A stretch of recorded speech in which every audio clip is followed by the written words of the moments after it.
तो हेलो बच्चों, स्वागत है आप सबका एक और नए वीडियो में। तो प्यारे बच्चों, आज हम यहाँ पर देखने वाले हैं आपकी अर्धवार्षिक परीक्षा 2024-25 के लिए कक्षा 5वीं का हिंदी विषय का पूरा क्वेश्चन पेपर और इसका सॉल्यूशन।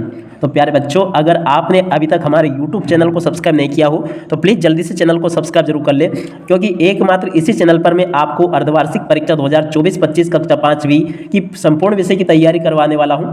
तो चलो अब आगे बढ़ते हैं, समझते हैं कि आपकी अर्धवार्षिक परीक्षा 2024-25 कक्षा 5वीं का हिंदी विषय का पूरा क्वेश्चन पेपर आपसे परीक्षाओं में किस प्रकार से पूछा जाएगा।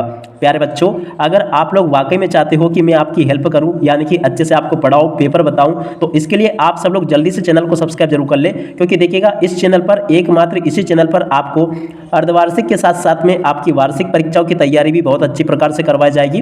तो चलो जल्दी से हम आगे बढ़ते हैं, समझते हैं आपके पूरे पेपर को।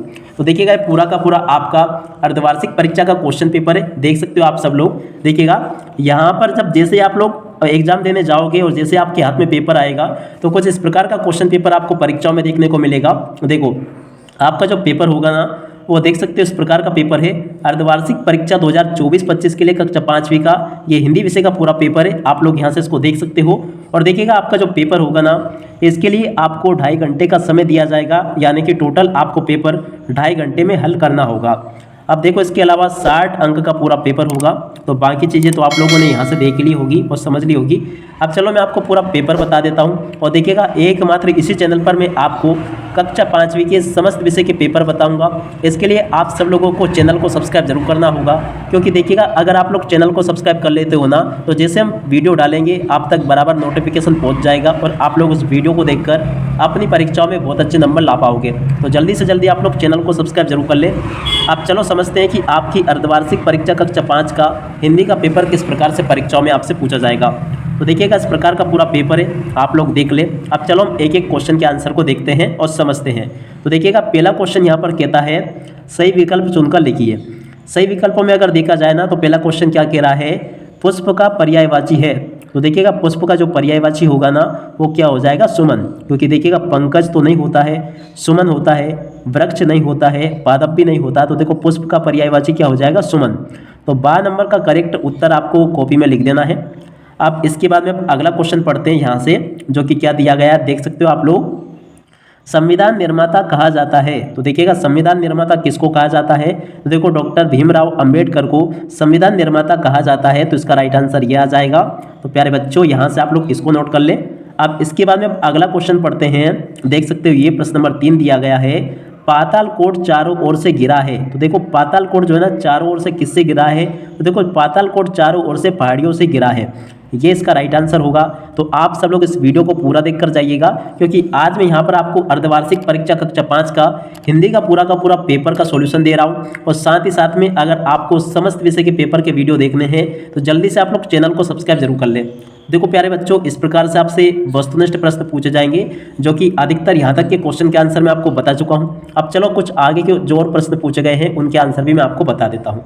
तो देखो अगला क्वेश्चन पूछा गया, विद्या और धन प्राप्त हो सकता है। तो देखो विद्या और धन कैसे प्राप्त हो सकता है, तो देखो अध्ययन से प्राप्त हो सकता है। चौथे नंबर के क्वेश्चन का राइट आंसर क्या आ जाएगा, अध्ययन से। ठीक है, तो यहाँ तक के क्वेश्चन के आंसर तो आप लोगों ने देख लिए।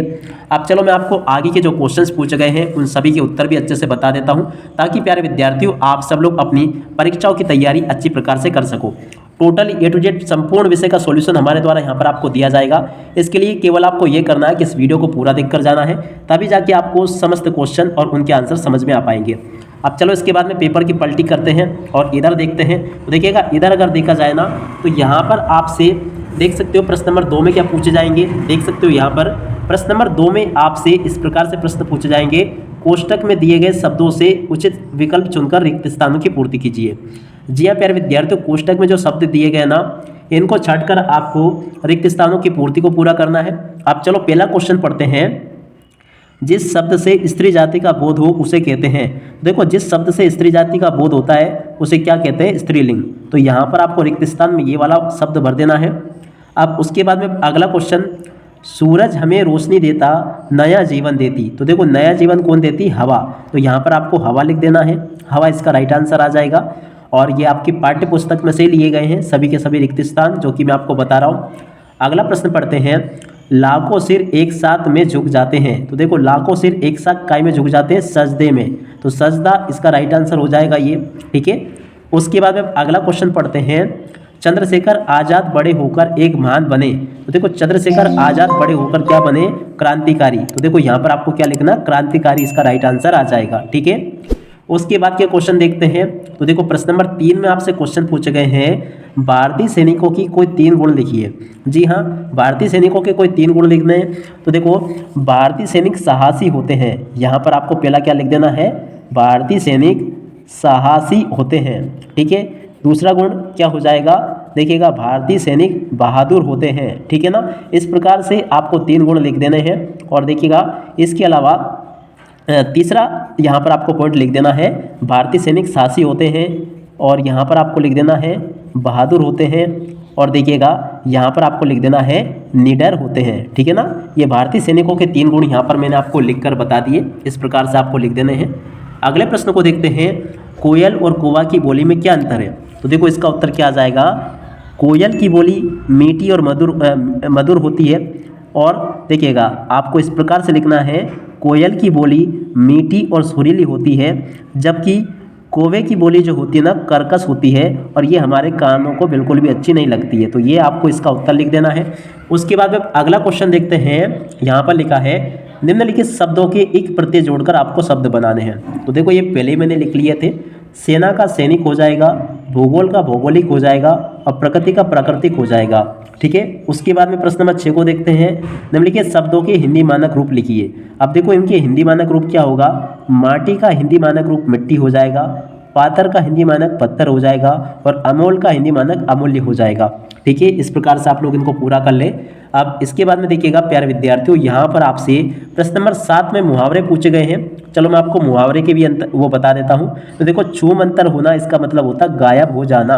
उसके बाद में आंखों का तारा होना इसका मतलब होता बहुत प्यारा होना। 9 2 11 होना इसका मतलब होता भाग जाना। तो देखो यहाँ से मैंने आपको इन मुहावरे के वो भी बता दिए मतलब अर्थ। तो इस प्रकार से आप सब लोग इनको अच्छे से जरूर देख लेना। अब चलो यहाँ तक का पेपर अपन ने देख लिया है, प्रश्न नंबर 7 तक का। अब 7 के बाद में किस प्रकार से क्वेश्चन पूछे गए हैं चलो मैं आपको बताता हूँ। तो देखिएगा 7 के बाद में देख सकते हो यहाँ पर आपको प्रश्न नंबर 8 दिया गया है। देख सकते हो, अपनी पाठ्य पुस्तक की किसी कविता की 4 पंक्तियाँ लिखिए। जी हाँ प्यारे विद्यार्थियों, आप लोगों की जो पाठ्य पुस्तक है ना हिंदी विषय की, उसमें कोई भी जो कविता है ना उसकी कोई 4 पंक्ति आप लोग याद कर लेना, ये आपके पेपर में लिखने के लिए आएगी, ठीक है ना। और इसको अगर आप लोग लिख कर आओगे ना तो इसके 5 अंक आपको दिए जाएंगे, ठीक है। अब इसके बाद में देखिएगा प्यारे विद्यार्थियों, आप लोगों के पेपर में इस प्रकार का गद्यांश जरूर आता है, इसको बिल्कुल भी छोड़कर मत आया करो प्यारे बच्चों, क्योंकि देखिएगा इसको हल करना बिल्कुल ही सरल होता है। आपको इसके लिए कुछ याद करने की भी आवश्यकता नहीं है, केवल आपको इसको अच्छे से पढ़ना है और इनमें से जो प्रश्न पूछे गए हैं उनके उत्तर देने हैं, ठीक है। अब चलो मैं आपको इस गद्यांश को हल करके बताता हूँ। गद्यांश आपके पेपर में कोई दूसरा भी आ सकता है, मगर इस तरीके से आप लोग उस गद्यांश को भी अच्छे से हल कर लोगे, ठीक है। अब देखो ये गद्यांश दिया है, वृक्षों का हमारे जीवन में बहुत महत्व है, वृक्ष प्रकृति के द्वारा दिए गए अनुपम उपहार है। यानी कि अगर इस पूरे पैसेज को पढ़े तो इसमें केवल और केवल वृक्षों के ऊपर बात की जा रही है, ठीक है। अब देखो इसमें से पहला क्वेश्चन पूछा गया, उपयुक्त गद्यांश का उचित शीर्षक लिखिए। अब देखो इसका शीर्षक क्या होगा। अब देखो शीर्षक कैसे ढूंढते हैं, जिस प्रकार से आप कोई सा कार्टून देखते हो या कोई सी पिक्चर देखते हो उसका कोई ना कोई नाम होता है, ठीक है ना। उसी प्रकार से ये जो पैसेज हमने पढ़ा अपठित गद्यांश जिसे पढ़ा, इसमें किस चीज़ के बारे में बात हो रही है वो इसका शीर्षक हो सकता है, ठीक है ना। अब जैसे कि इसमें अधिकतर बात जो है ना वृक्षों के बारे में हो रही है।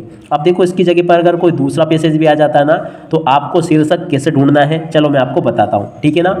आपको ये ध्यान देना है कि इस पैसेज में किसके बारे में ज़्यादा बातें की जा रही है वही उसका शीर्षक होगा। या फिर अगर आपको ऐसे भी समझ में नहीं आए ना तो जो शब्द ज़्यादा बार आता है ना उसको भी आप लोग इसका शीर्षक मान सकते हो। जैसे कि देखो यहाँ पर वृक्ष एक बार आया, ये दूसरी बार आया, और उसके अलावा ये तीसरी बार आया, उसके बाद में देखो ये चौथी बार आया, यानी कि बार बार यहाँ पर देख सकते हो ये वृक्ष वृक्ष आ रहा है। तो इसका जो है ना शीर्षक क्या हो सकता है, वृक्ष हो सकता है, ठीक है। अब इसके अलावा अगला क्वेश्चन यहाँ पर पूछा गया, वृक्षों से हमें क्या क्या लाभ मिलते हैं। तो देखो इसका उत्तर यह आ जाएगा, वृक्षों से हमें इमारती लकड़ी तथा ईंधन प्राप्त होता है, और वृक्षों से हमें अन्न फल फूल जड़ी बूटियाँ सब्जियाँ मसाले दादें आदि चीज़ें प्राप्त होती है। तो देखिएगा प्यारे विद्यार्थियों, अब आपको ये गद्यांश अच्छे से समझ में आ गया होगा। अब इसके बाद में इन प्रश्नों को पढ़ते हैं। देखो सूर्य नमस्कार करने से हमें क्या क्या लाभ मिलते हैं, ये भी आपको देखना है। और इसके अलावा देखो, अपने कक्षा अध्यापक को घर पर आवश्यक कार्य होने के कारण 2 दिन के अवकाश का प्रार्थना पत्र आपको लिखना है। तो इनके उत्तर तो आप अपने हिसाब से देख लेना, क्योंकि देखिएगा इनके उत्तर तो आपके पास में भी मिल जाएंगे। और देखो, इसके अलावा इधर देख सकते हो, ये इस प्रकार से क्वेश्चन पूछे जाएंगे, आप सब लोग देख लें। प्रश्न नंबर 13 जो होगा ना, इसमें आपको इन टॉपिक के ऊपर कोई 10 पंक्तियाँ लिखनी होगी, जैसे कि मेरा प्रिय त्योहार, साफ सफाई का महत्व, मेरा प्रिय नेता, प्रदूषण और बचाव। ठीक है। अब संस्कृत खंड में देखो तो इस प्रकार से प्रश्न पूछे जाएंगे। देखो यहाँ पर दिए गए उद्याने वृक्षा संति, तो देखो इसमें संति आ जाएगा। ददाति विनियम, तो देखो इसमें आपका विद्या आ जाएगा। ठीक है ना, इसमें संति आ जाएगा। प्रश्नानाम एकम पदेन उत्तरम लिखत, इन प्रश्नों के आपको एक पद में उत्तर देने हैं, जैसे कि वर्षा कति मासा, तो देखो यहाँ पर आपको लिख देना द्वादशा। क्या लिख दोगे? द्वादशा, इसका राइट आंसर आ जाएगा। ठीक है। क्या श्याम वर्ण, कौन श्याम वर्ण का होना है, तो देखो ये पाठ्य पुस्तक में से का स्नानम करोति, ये भी आपके पाठ्य पुस्तक में से है। तो देखो इनके उत्तर आप लोग अपने हिसाब से देख लेना। अब प्यारे विद्यार्थियों, आप सब लोगों से लास्ट में भी रिक्वेस्ट है कि अगर आपने चैनल को सब्सक्राइब नहीं किया हो तो प्लीज़ जल्दी से चैनल को सब्सक्राइब जरूर कर लें, क्योंकि देखिएगा बाकी जो आपके पेपर बचे हैं, जैसे कि पर्यावरण का पेपर हो गया, या फिर गणित का पेपर हो गया, या फिर अंग्रेजी का पेपर हो गया, वो भी मैं आपको इसी चैनल पर उपलब्ध करवाऊंगा। तो इसलिए जल्दी से जल्दी आप लोग चैनल को सब्सक्राइब जरूर कर लें। अब इसी के साथ में मैं आप सभी को आपकी अर्धवार्षिक और वार्षिक परीक्षाओं के लिए शुभकामनाएं देता हूँ। नमस्कार, जय हिंद, जय भारत।